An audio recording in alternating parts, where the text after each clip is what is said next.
What is good, NBA fans? How are we? We enjoying the playoffs so far? Welcome into another week of Dropping Dimes. I'm your host, Matt Knost, and I'm here to discuss all the round two action.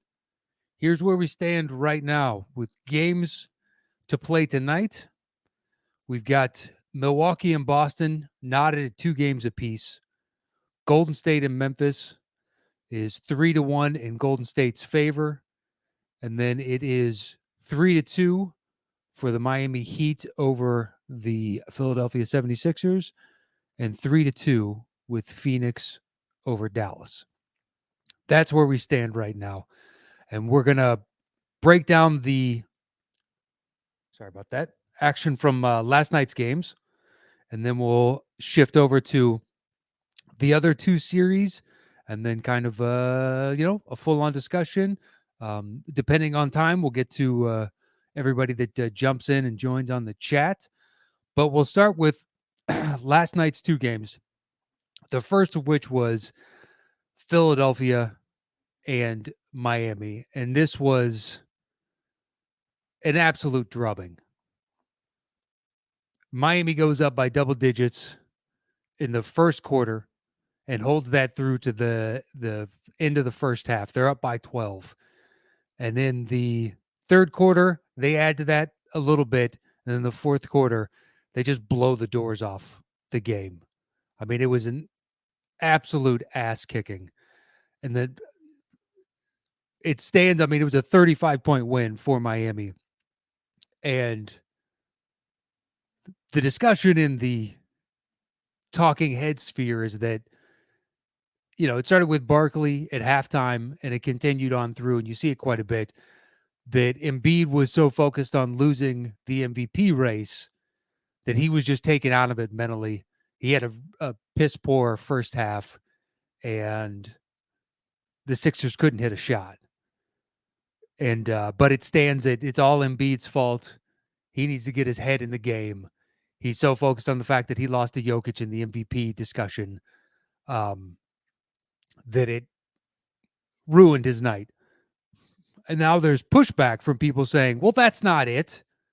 Why is it only, there's no way it's just that. You got to hang it on all kinds of different factors.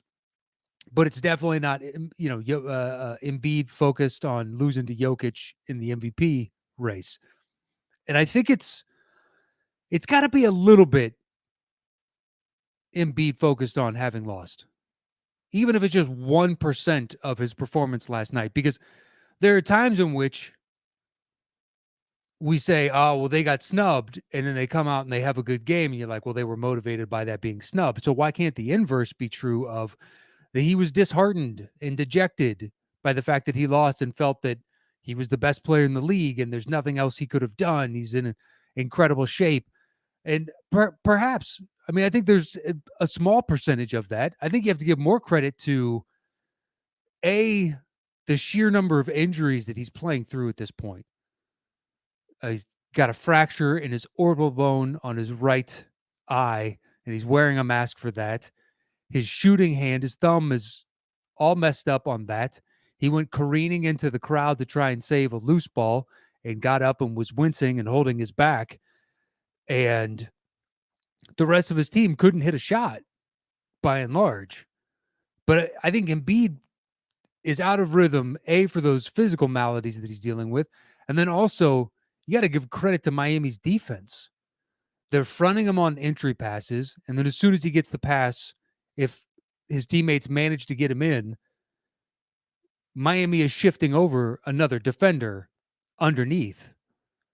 So he is battling with more than one person at all times. And Miami can especially get away with it because the other Philadelphia teammates didn't really shoot all that well all night long. I mean, Harden went back to, after his 31-point explosion in the last game, another mediocre game from Harden. Shot 5 of 13 from the floor, 2 of 6 from 3. He only got to the line 3 times. 6 boards, 4 assists, a steal, 4 turnovers, and 2 fouls. It's just not good.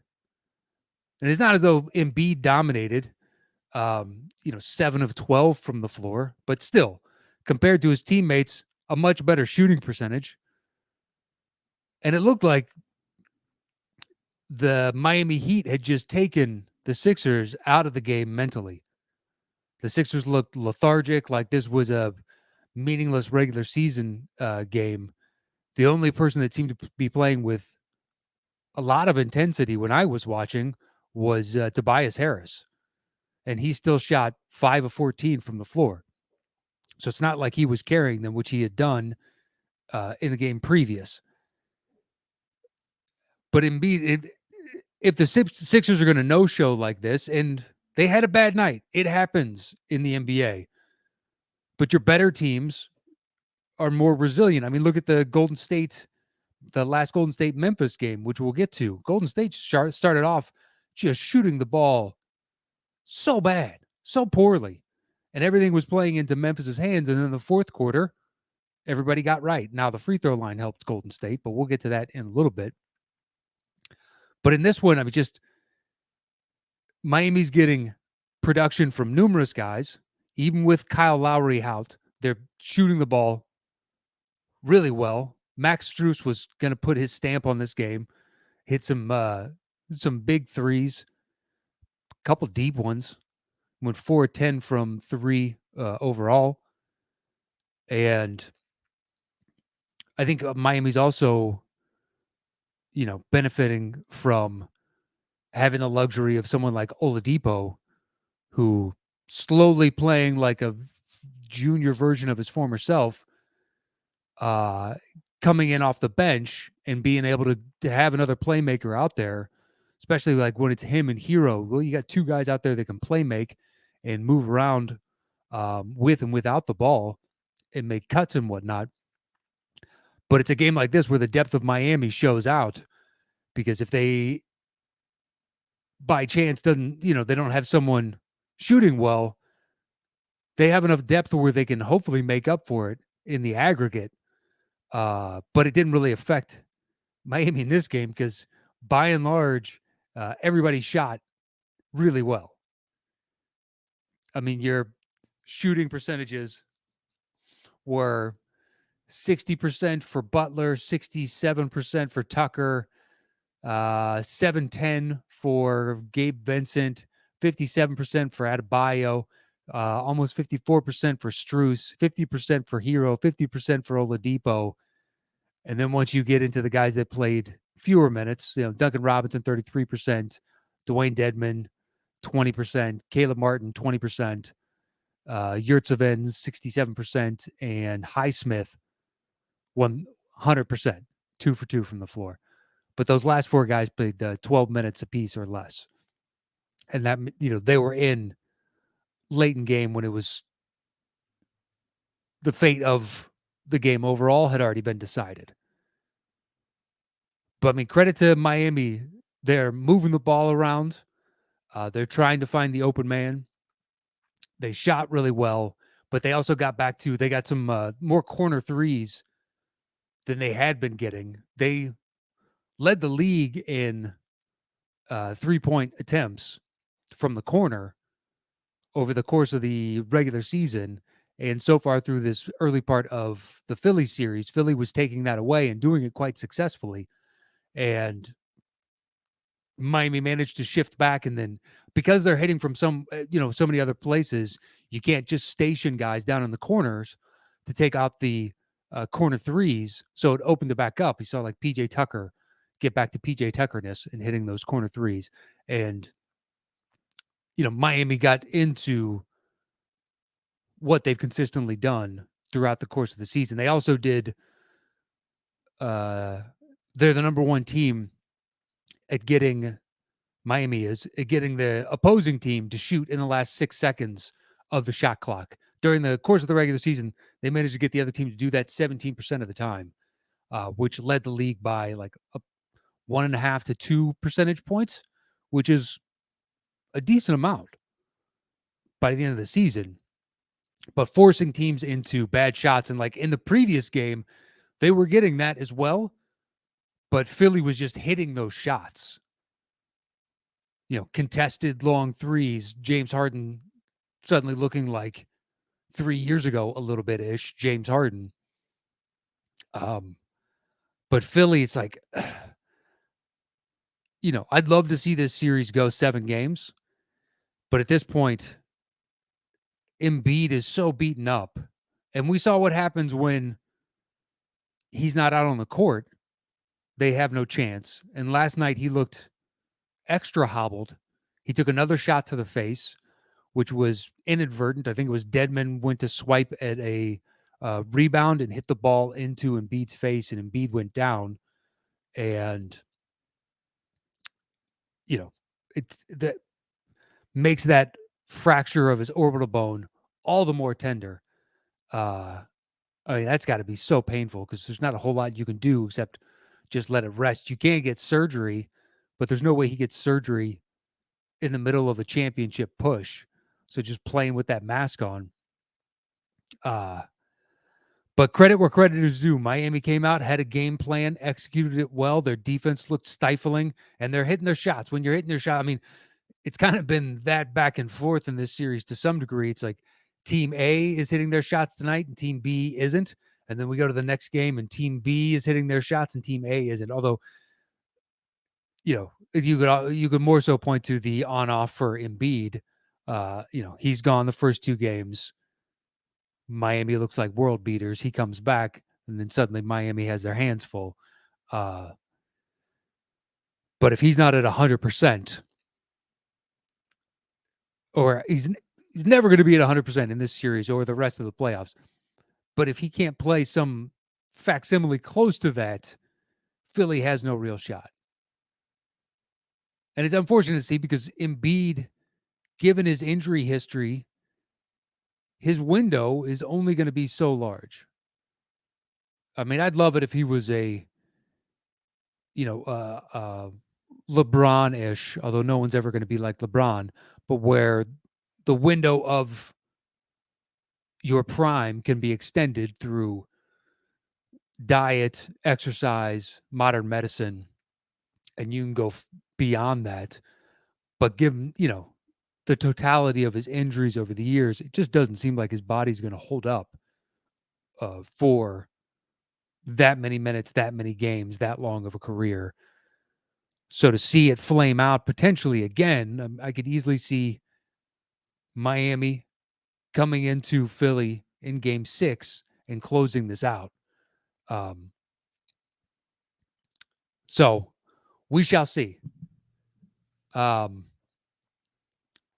it was an interesting game to say the least, and I just think the back and forth narrative of was he focused on the MVP? Well, of course that was a huge detriment, and now the pushback of there's no way he was thinking about that, and it's got to be somewhere in between. The degree to which I have no idea. I would imagine in the heat of the game, Embiid is not thinking about that at all. But walking onto the court, the opening possession or two, possibly coming out of the half.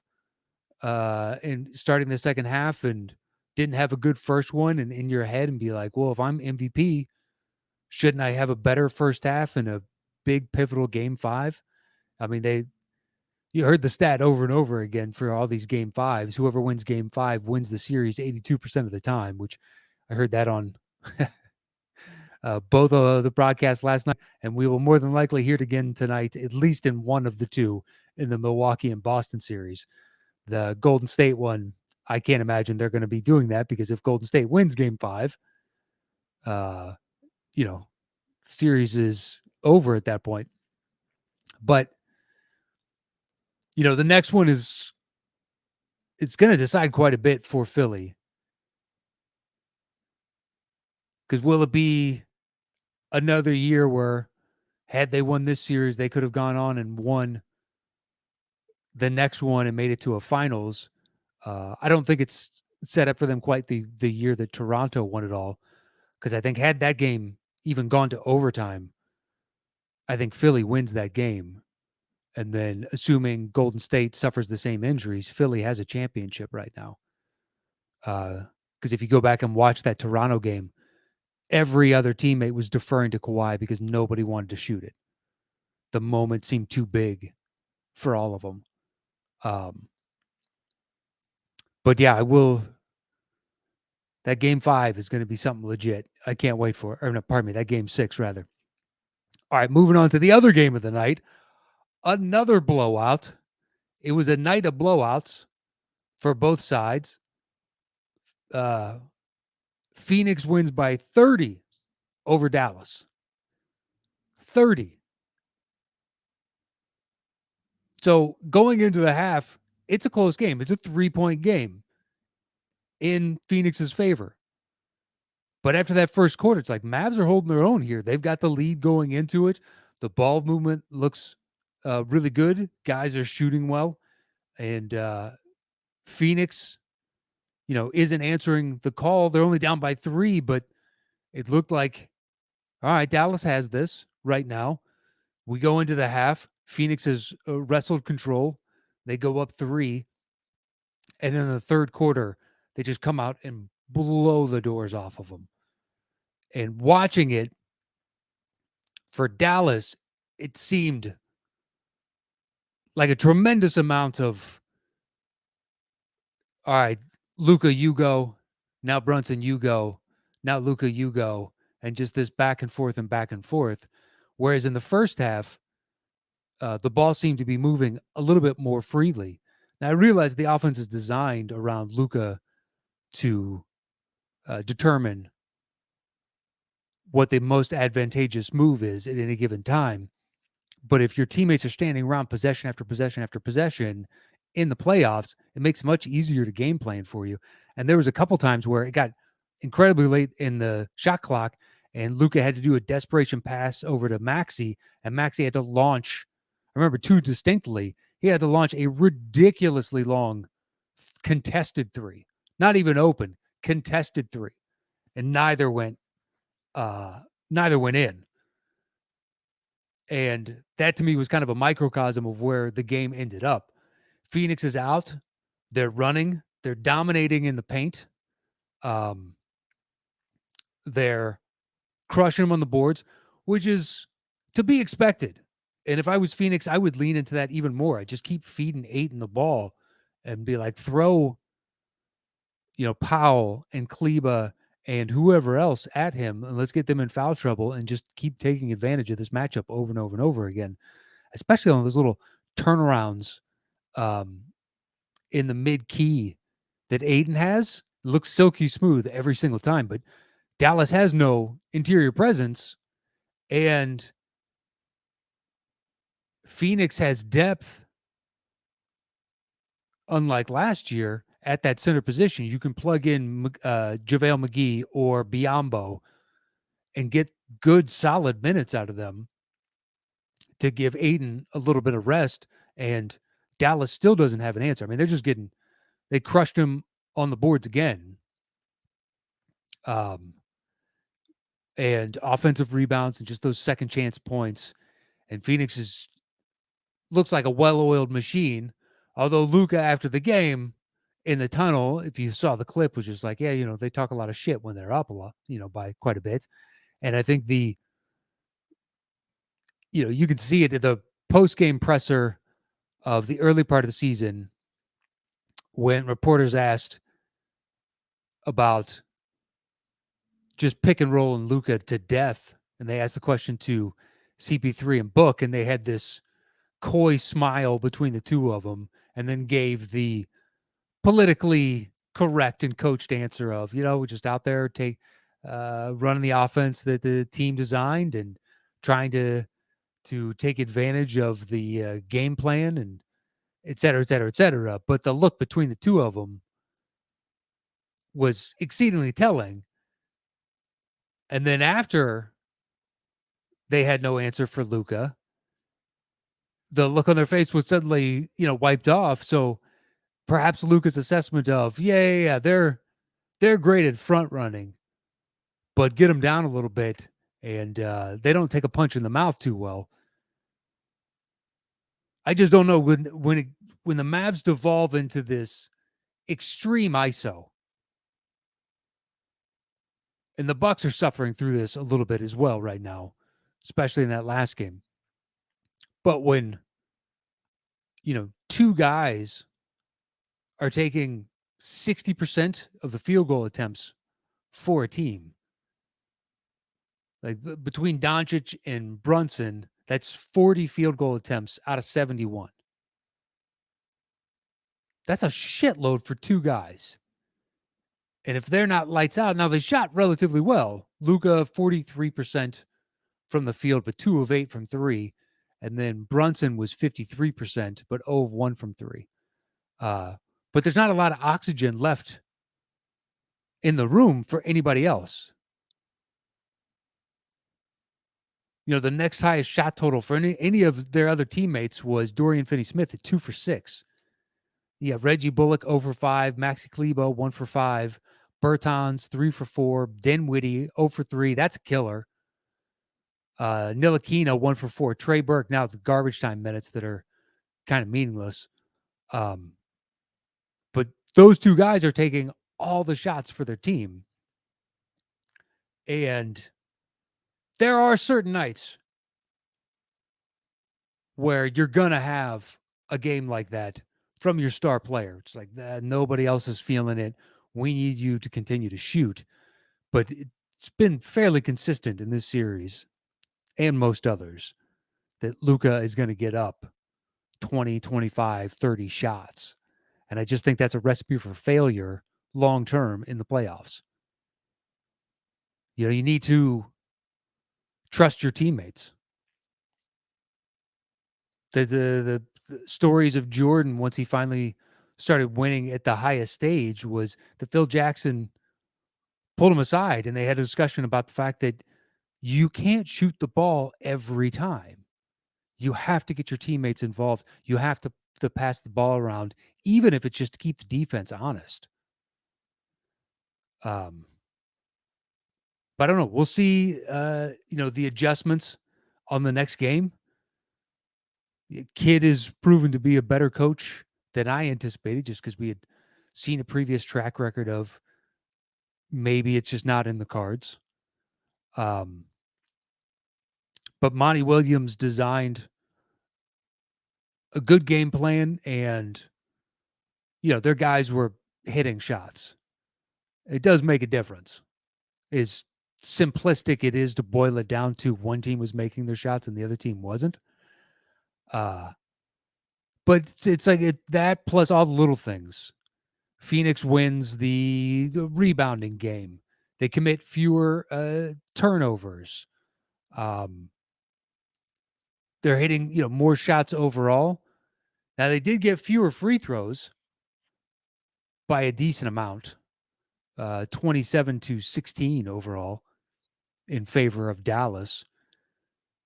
But they were executing at a higher level. And yeah, you gotta give Phoenix all the credit there. It just once it got up by a certain point, it was over. It looked like Dallas was going to keep them honest. And in that third quarter, after that third quarter, it was too much. All right, moving on. We'll get to, so we have 2 more series going tonight. And we'll do Golden State, Memphis first, and then we'll close out with Milwaukee and Boston. And then I'll slip over to the chat, see what you guys say over there. So Golden State, Memphis, it looks as though Ja may be done for the playoffs. At the very least, it looks like he's done for this series. He's got a bone bruise in his knee. And I know that Memphis fans are saying to themselves, well, where's the fervor? Why aren't people up in arms about this like they were with Dylan Brooks on Gary Payton? And I mean, upon first watching, I didn't think Poole's foul was malicious like Dylan Brooks' foul. I mean, Dylan was going to give a hard playoff foul that went a little over the top. And the only reason I say a little over the top is he could have easily crushed him like you could anybody in the air. And I don't think he set out to hurt Gary Payton. I think he set out to make sure he didn't hit that shot and send him to the floor. You don't assume the guy's going to land and then shatter his elbow and do some tendon and muscle damage on top of that. But I've seen now a couple different doctors that do a breakdown of when an injury is announced and they release the medicals as to what it is, how you get an injury like that, what actually happens to the human body, and then what the timeline for recovery is. And before it was,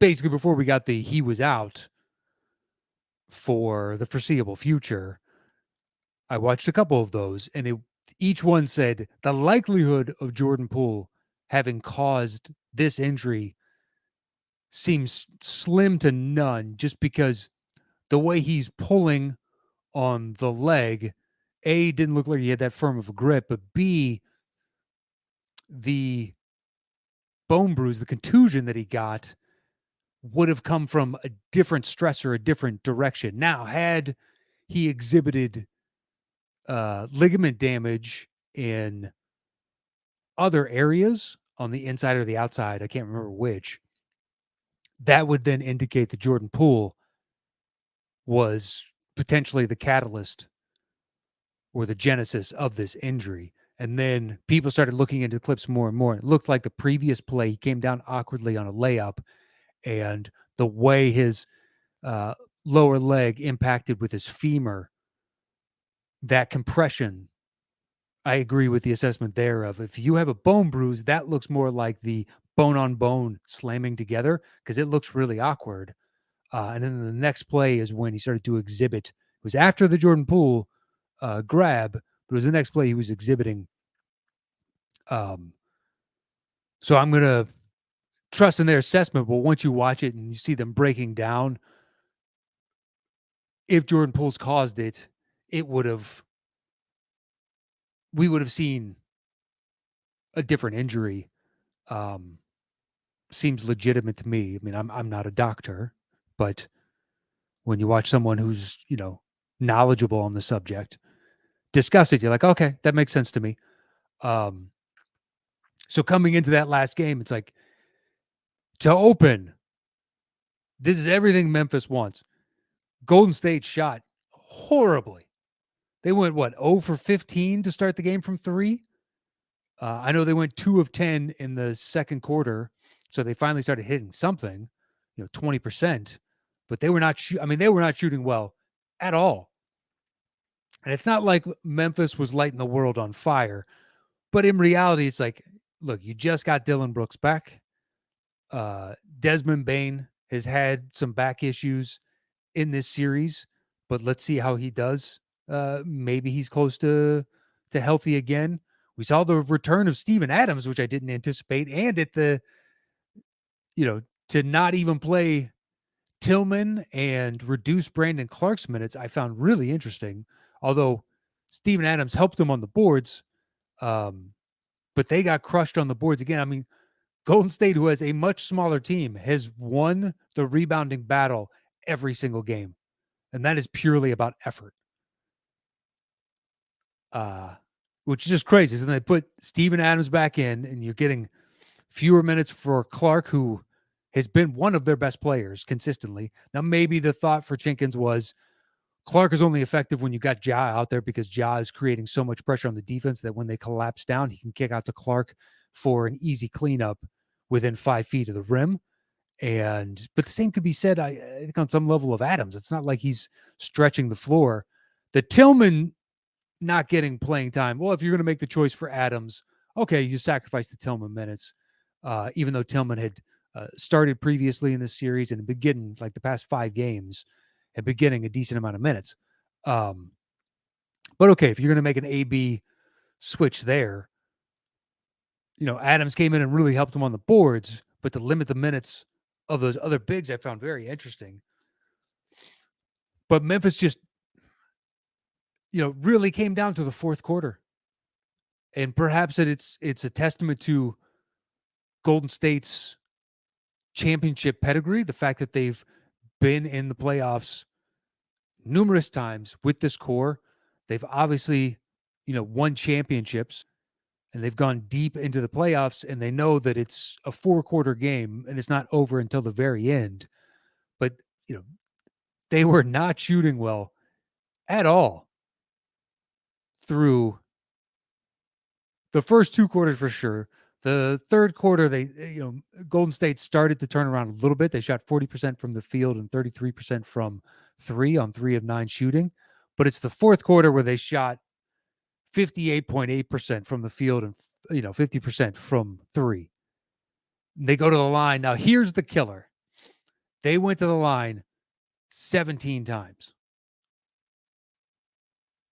17 to Memphis's 8 in the fourth quarter. And it's mainly due to Steph went to the line 9 times, Jordan Poole went to it 6, and then Wiggins went to it. I'm sorry. Curry had 9 free throws, Poole had 6 free throws, and Wiggins had 2. But it's mainly Curry and Poole forcing the issue, getting in to the paint, and just making a difference down there. But then shooting that well, it's little things. Golden State goes 4 of 8 from 3 in the fourth quarter. Memphis goes 3 of 8. Golden State goes 10 of 21, or pardon me, 10 of 17. From the field, Memphis goes 10 of 21. But the difference is those free throws, forcing the issue, getting in deep, and it was a close game. It was a 3-point game. Golden State could very easily be down 3-1 right now. They could have lost game 1. Clay missing those 2 free throws, and then Ja coming down and missing that layup after we'd seen him previously on Memphis, or Minnesota, make clutch layup after clutch layup. And he missed that one. It was, close enough. Then Memphis takes game 2. Game 3 was a blowout, but game 4, it's entirely possible that Memphis wins that game. And then Golden State is now down 3-1. And Memphis is riding high, but that's how the cookie crumbles. It didn't go their way. Although I will say for all the series, the officiating has been pretty strange at times. Certain things are called a charge and other things are called a block. I think an assessment of what is a flagrant and what is not needs to be taken into account. Because there was a moment like in that Phoenix and Mavs game where Bertans did a pump fake on the 3, drove in, was going up for a layup, and he got hit by Crowder. And there was a discussion amongst, Reggie Miller saying, I don't think that's a flagrant, but the way that they've been calling flagrants, that might just be. And he hit him across the top of the chest, like just below his neck. And Bertans was doing a fine acting job because in the bang of the play itself, it kind of looked like he karate chopped him in the throat. And then you see the replay and be like, no chance. And they didn't call it as such, but there was a moment where you're like, wow, the way they're calling flagrants this playoffs. And sometimes it's justified. And others just like, oh, come on, really? That's just a hard playoff foul. That should be 2 shots and we move on. Booker getting hit in the air and then falling underneath the rim and then laying there acting. It's like, we're going to reward this, aren't we? I don't know. I think that they're somehow like that clip of CP3 and Brunson where CP3 grabs Brunson's arm and then pulls it in next to him and then tries and lifts his arms, and suddenly Brunson's arm is in the way, and then does a big huge flourish with his arms or whatnot, and the refs call a foul, there's got to be some sort of detrimental penalty for that. It just has to be. Shouldn't be in the game. We should not be rewarding that. Like I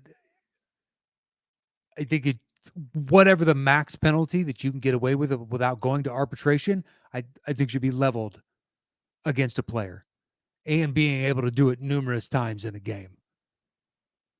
And almost like a, flagrant, you only get 4 points for the playoffs. So if you get 2 flagrant twos, now you get suspended a game. In technicals, it's the same thing. You get X number of technicals over the course of the regular season, or pardon me, the course of the playoffs.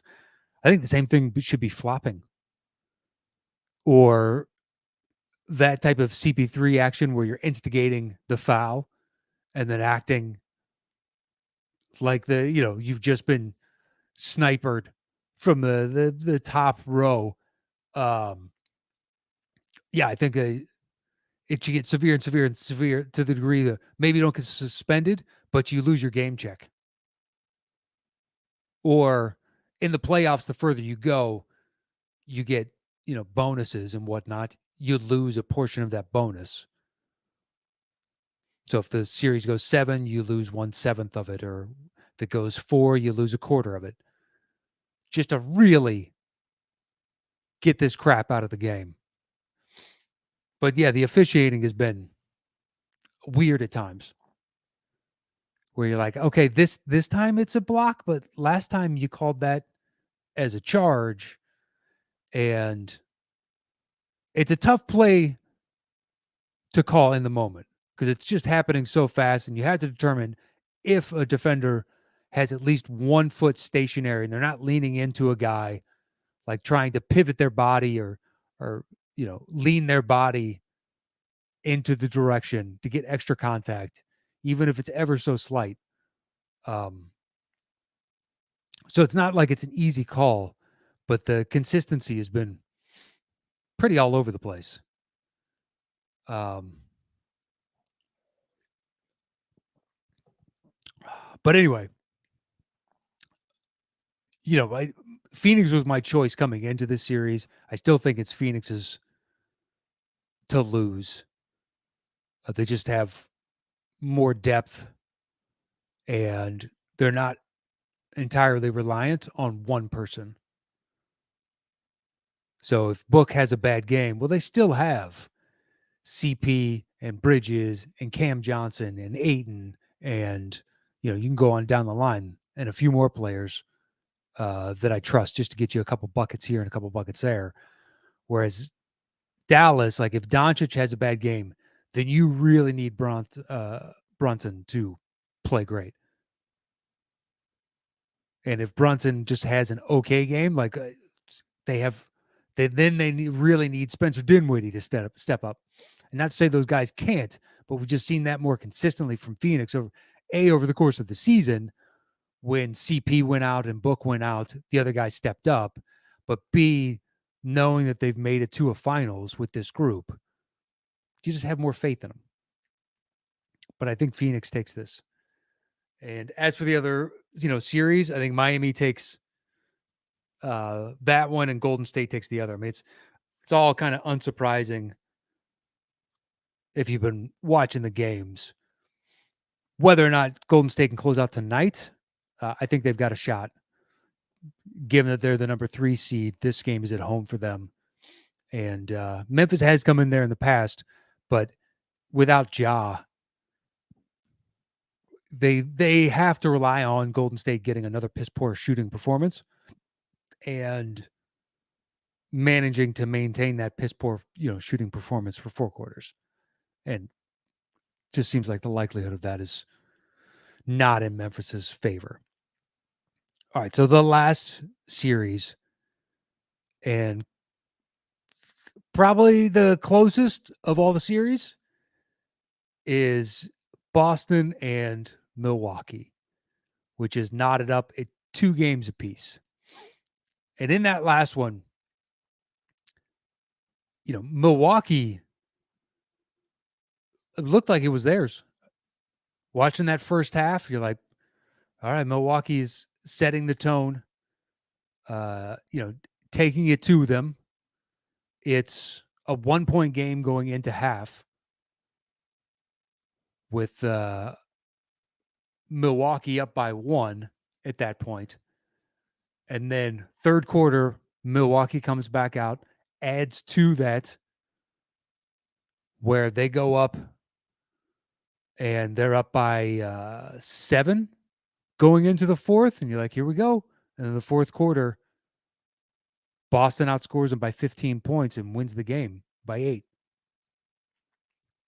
And you got just a huge performance from Al Horford. Tatum played pretty well. Jaylen Brown was pretty good. Like that, across the board, they got pretty good to great from several guys. Derek White had one of his better games in the playoffs thus far. Horford was his best game of the playoffs. Tatum had a good one. Marcus Smart shot well. It's like you get that the biggest problem they had were Tyson Pritchard, but Tice going 0 for 5 and 0 for 2. But everybody else on Boston had a good game, and it was an 8-man rotation. They really, winnowed that down to we're just playing our core dudes, and that's all we're doing. And roughly the same can be said for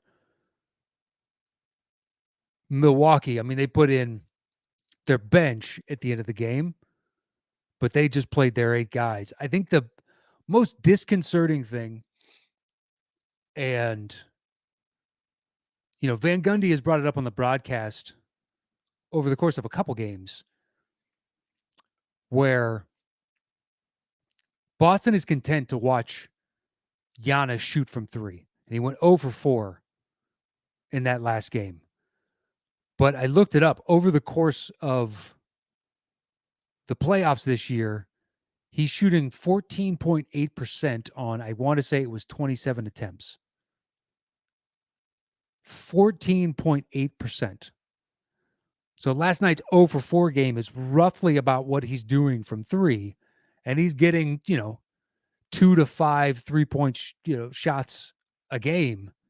And if the best you're going to do on any of those is hit 1, maybe it's time to stop shooting from 3. But there's 4 lost possessions right now. And it's not like Milwaukee shot well from 3 overall. Because then you have the other problem. They really need Chris Middleton back. Even though they were leading through 3 quarters, Drew Holiday had another, unfortunately, Drew Holiday-ish game.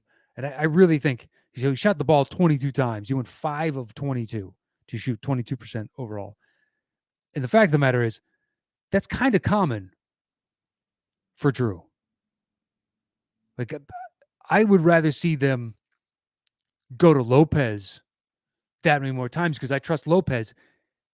He can shoot from 3, and also he's got a great low post game that he doesn't take advantage of as much these days as he used to, but it still exists. And I would trust him more at this point. And Middleton isn't coming back for at the very least game 5, but I would assume at this point, this series. Now, Bud, when asked point blank about it, is coy and doesn't specifically say that he's out for games 6 and 7. But the trajectory of everything that they've released and we know of to this point is Middleton is not coming back in this series. I think best case, it's trying to read the tea leaves, is game 7. And Middleton has played Boston pretty well over the years. It's like one of the few teams where he just, for whatever reason, the team he likes to play matches up well against, and they don't exactly have an answer for him. But Drew shooting that many times is always a big fat red flag to me. I think I would shift and be like, Drew, we need to throttle back those number of shots that you're taking and funnel them out to the other guys. Get Lopez, get Connaughton, get Allen, get, other people in the offense involved. So that way, if you go 5 of 12 and you split those 10 shots among other guys, well, there's a chance that Lopez hits 2 or 3 more, or Grayson Allen hits 2 or 3 more, Pat hits, 1 or 2 more. And I just think it would be a healthier diet on offense if Drew wasn't shooting as much. And for Boston, I mean, credit to Boston, they didn't give up. And, you can't really rely on Horford to do that several more times in the playoffs, but you might be able to get another 30-point game out of them if they go deep enough. But it's kind of one of those of, okay, that's the Horford game. In the next one, if Smart goes off and all they get one of the two Jays play as well as they did in this game, although both played good to borderline great, then you could have the Marcus Smart game. Or it's a Grant Williams game where he goes, 6 of 11 from the field, but he's 3 of 5 from 3. And then he also is crushing them on the boards, and his defense on Giannis is stout enough. And just Milwaukee, when Drew isn't hitting those shots, then Boston can then focus their defense on Giannis and be like, Giannis, you need to beat us on your own. And so long as he's not settling for threes, you still got a shot. But this one, though, I don't know who's going to win this series still. It's 2-2. Each has now won on the opponent's court, which is a signifier of both these teams are pretty evenly matched. Your job as the lower seed is to win one of those two games on the road. Milwaukee did that. And then Boston is like, okay, well, we got to wrestle back home court advantage. And they did that.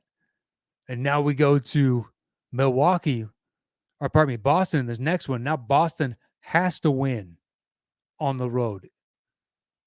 Milwaukee does at least one time in these next 3 games, whereas Boston just needs to hold serve at home. And it's who's going to break? Like, this is the most fascinating series to me.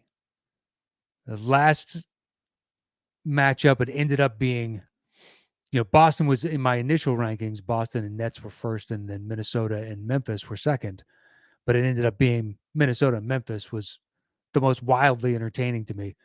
And now it's this round, it's Milwaukee and Boston, because I just don't have a solid idea as to who's going to win this. Although much like last year, I think whoever takes this takes the East. It was the Milwaukee and Brooklyn series. And actually, I felt going in, whoever wins that wins the championship. But then Giannis hurt his knee, and I was like, well, maybe that assessment isn't accurate, given how well Phoenix is playing. But ultimately, it bore out to be true. But I think whoever takes this takes the East. I still feel that. Just because these are the tougher teams to me. This was the tougher side of the bracket in the East. And I'm not denigrating, Miami and Philly, but they also had Atlanta and Toronto to get through. And that's no Brooklyn and Chicago. I think Toronto's better than Chicago, obviously. But I think Chicago might be better than Atlanta. If we were fully healthy, especially. And then Brooklyn was everybody was still talking themselves into, they could still win a championship. I mean, there was a lot of belief, even though there was no evidence of that over the course of the regular season, just because they couldn't consistently get whoever in the hell was going to play out there. But I don't know. I just think the road has been tougher. They'll be more battle tested. And they will have, whoever makes it out of this will have fought through more adversity. Now, you could say, well, they'll be banged up and tired. Entirely possible. But if it's someone like Milwaukee, be like, they're getting Middleton back, might be a little rusty. But boy, they just made it through a brutal series without him. And then Boston, it's like, it's been a while since we've been to the Eastern Conference Finals, but here we are again. And now it's not a too much too soon situation. It's a we've grown into this. Although Miami's playing pretty good basketball right now, so it's I'm not going to discount that. Should be a good series regardless. But yeah, this next Milwaukee Boston game is going to be pretty fantastic. I'm looking forward to it later today. That's going to be a good one. All right, let's jump into the chat real quick, and then we're going to call it a day here. Yuri McGarley says, hello, everyone. Sean Gardner says, loving all the playoff action. This year has been particularly entertaining compared to the last couple of years. Every series is fun to watch. Yeah, I think so. I agree as well. David Nishimoto says, who you think tonight, Celtics or Bucks? I'm going to go Bucks based on nothing. I think it's going to be a close game. And so long as Giannis doesn't settle for threes and Drew decides to take 7-8 fewer shots, pepper the ball around a little bit more, I think they got a chance at this. I think they got a chance. Ignacio Padilla says, big fan, first time catching it live. I have one question. Do you think the Celtics win it all this year? And if they don't, do you blow it up and build around Tatum, not Jaylen Brown? I think they've proven that you can win at a high level with both these guys. So I don't know why. If the blow it up discussion was, can these guys ever do it? And now they've proven, especially after the Christmas break, that this team makes a lot of sense as it's currently constructed. Now, maybe you could fill in around the margins and make slight upgrades here and there. But yeah, I still don't think we're at the point. This isn't a Dame and CJ thing where if they were to make it to a conference finals, it doesn't feel earned because they will have had to gone. They crushed Brooklyn, and now they will beat the defending champs who are playing some of their best basketball. I think be a testament. Even if they go 7 games and lose, I still think you keep this core together. JMB says, hey, folks, Yuri McGarley says, getting 2 wins against Phoenix is honestly more than we could have hoped for. Hopefully, Nico Harrison can get something done in the first full offseason he has. So far, his moves have gone good, especially considering what he had to work with. Yeah, I mean, the simple Dimwitty and Bertans for Kristaps was ultimately a really good trade. I mean, I for Dallas's sake, I was happy to see Kristaps move on.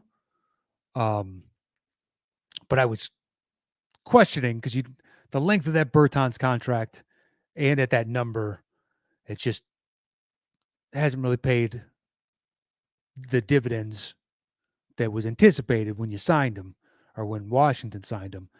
So I was skeptical of this, but Dimwitty gives him another playmaker. Now, if he'll step up and actually play make, I mean, in that last game, you were more apt to see him with his arms raised, looking at the ref like, why am I not getting this foul called, as opposed to getting back on defense.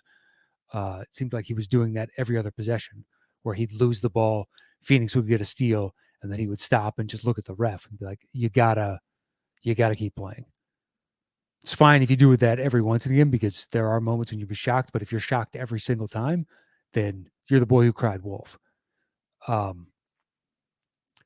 So Sean Gardner says, Memphis has played so well this year without Ja Morant that I feel like they still might have a shot. Yeah, maybe. But they've also kind of reverted to we need Ja in the playoffs, especially late in the game. And I'm not sure who those late game situations we need a bucket right now. I'm sure Dylan Brooks thinks it's him. I would rather have Bane shooting it personally or have Clark out there and have some 2-man game between Bane and Clark. Hell, I'd take Kyle Anderson at this point shooting it over Dylan Brooks. Probably Tyus Jones. Although I'm not the biggest Dylan Brooks fan just because I think his confidence exceeds his ability more often than not, to me. But, I mean, I didn't watch every Grizzlies game this year. I did watch a lot. They're one of the teams that I enjoyed watching, so I watched a decent amount of Grizzlies games. And I have in the past, especially now that they've been trending in this direction. And I've just never been, I don't know, his volume scares me. There are games where he can go off, but I think I'd rather disperse those shots overall to the rest of my teammates than to give them to Dylan Brooks. But, coaching staff there knows more than I do about basketball. So they obviously trust him and they want him out there. So who am I? Daniel Savoy says, morning, everyone. You think the Grizzlies should shut Morant down? Don't risk exacerbating the injury.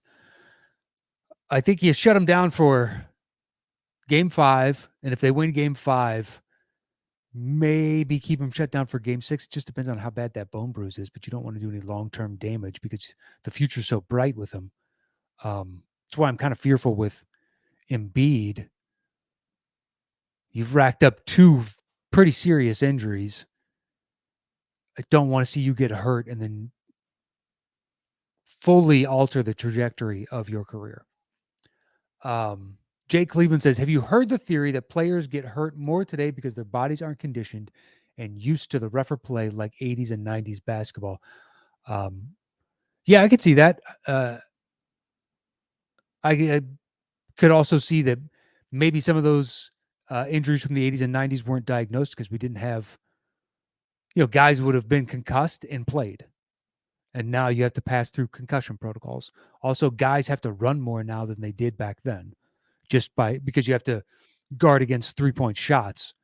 So the overall mileage you're getting more wear and tear on your joints, and perhaps you're not as able to land safely because your body is tired from having to done so much more running previously in the game that you can't brace yourself on those falls and whatnot as deftly as you could have. But there probably is some truth in the, your body builds up defenses for repeat injuries or repeat collisions with certain spots.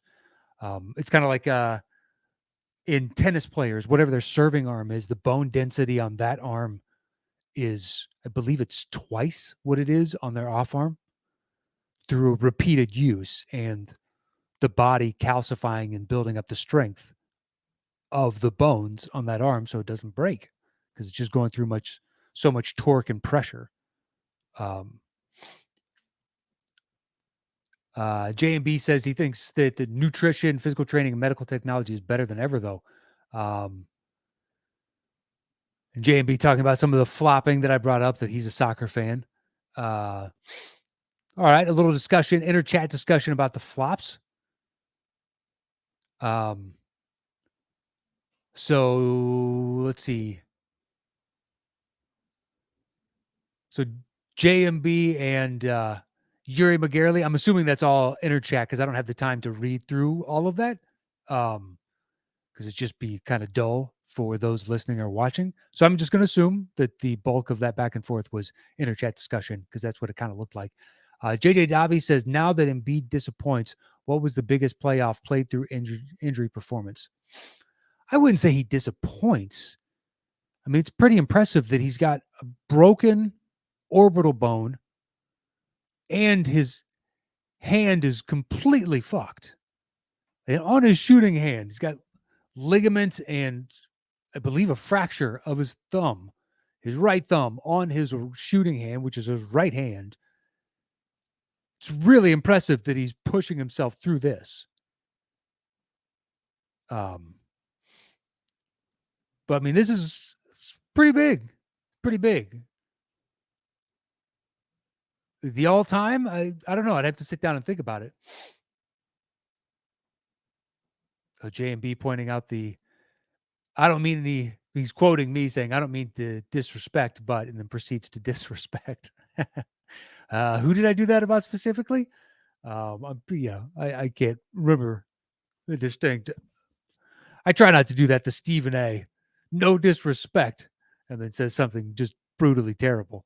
But anyway, so I'm looking forward to tonight's games. I think Golden State closes out and I'm gonna take Milwaukee on the road because I think the way this series has been going, Milwaukee wins on the road tonight, Boston wins on the road on the next one, and then we have to go back to Boston. It's going to be like the inverse of what you anticipate. So now we have the Milwaukee wins. You have the anticipation of, they could close out in game game 6, and then Boston's like, not so fast, and we have to go back to a game 7. For some reason, that feels like the gist of this one to me. But there we go. That's today's Dimes. Thank you to everybody that joined me in the chat. It was awesome to see all of you. If you want to follow me, you can follow me at Matt Knost anywhere on Twitter and Instagram. And that is it for this week. I'll see you guys next week with some more Dimes action as the second round is over and we are into the conference finals. Until then, stay safe out there. I'll see you soon. Adios.